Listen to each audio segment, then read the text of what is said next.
જય શ્રી કૃષ્ણ। આ વિડીયોમાં આપણે ચૈત્ર મહિનામાં સાંભળવામાં આવતી ઓખાહરણની વાર્તા સાંભળીશું। ઓખાહરણનો ટૂંકો સાર જોઈએ તો દૈત્યરાજ બલિરાજાનો પુત્ર બાણાસુર ખૂબ જ તપ કરી અને મહાદેવને પ્રસન્ન કરી વરદાન મેળવે છે। મહાદેવ તેને પુત્ર સમાન માને છે।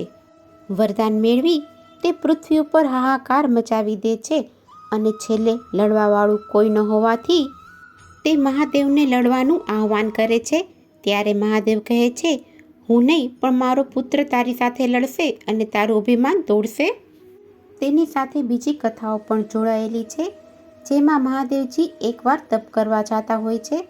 ત્યારે માતા પાર્વતી કહે છે, તમે તપ કરવા જાઓ ત્યારે હું એકલી પડી જાઉં છું। આ સાંભળી અને મહાદેવજી તેમને 2 સંતાન ઉત્પન્ન કરી શકે તેવું વરદાન આપે છે। ત્યારે માતા પાર્વતી એક પુત્ર એટલે ગણેશજી અને એક પુત્રી એટલે ઓખાબાઈને ઉત્પન્ન કરે છે। એક દિવસ નારદજી તેમને જોઈ જાય છે અને આ વાત મહાદેવને જઈને કહે છે।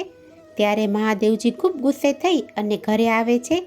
ત્યારે મહાદેવજી અને ગણેશજી વચ્ચે યુદ્ધ થાય છે, જેમાં મહાદેવજી ગણેશજીનું સર ધડથી અલગ કરી નાખે છે। આ જોઈ તેના પુત્રી ઓખાબાઈ ડરી જાય છે અને મીઠાની કોઠીમાં છુપાઈ જાય છે। આ વાતની ખબર માતા પાર્વતીને પડે છે ત્યારે તે તેને શ્રાપ આપે છે કે તારો જન્મ દૈત્ય કુળમાં થશે। ઓખા ઘણી આજીજી કરે છે ત્યારે માતા પાર્વતી કહે છે, શ્રાપ તો મિથ્યા નહીં થાય, પણ કોઈ દેવનો કુંવર તારી સાથે વિવાહ કરશે અને તારો ઉદ્ધાર થશે।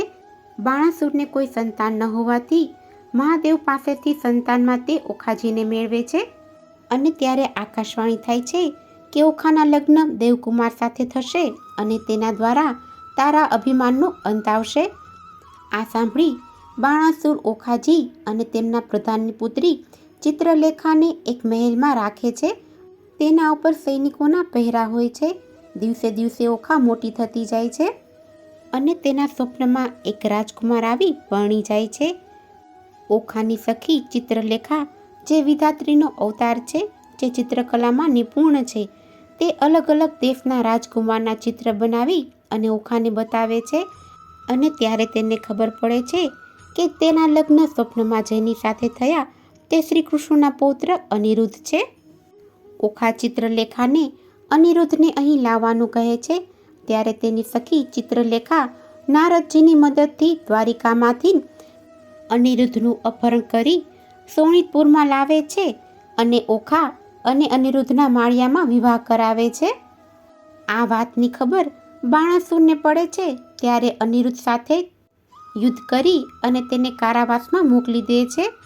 આ વાતની જાણ શ્રી કૃષ્ણને જ્યારે થાય છે ત્યારે તે અનિરુદ્ધની વહારે આવે છે અને બાણાસુર સાથે યુદ્ધ કરે છે। બાણાસુર પણ મહાદેવનું સ્મરણ કરી અને તેની વહારે આવવાનું આહ્વાન કરે છે। ત્યારે મહાદેવ પણ પોતાના ભક્તની વહારે આવે છે।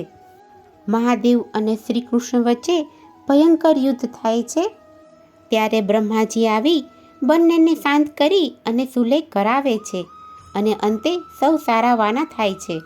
ભગવાન શ્રી કૃષ્ણએ બાણાસુરને હરાવ્યો, પણ શિવજીના કહેવાથી તેના પ્રાણ ન લીધા અને જીવનદાન આપ્યું।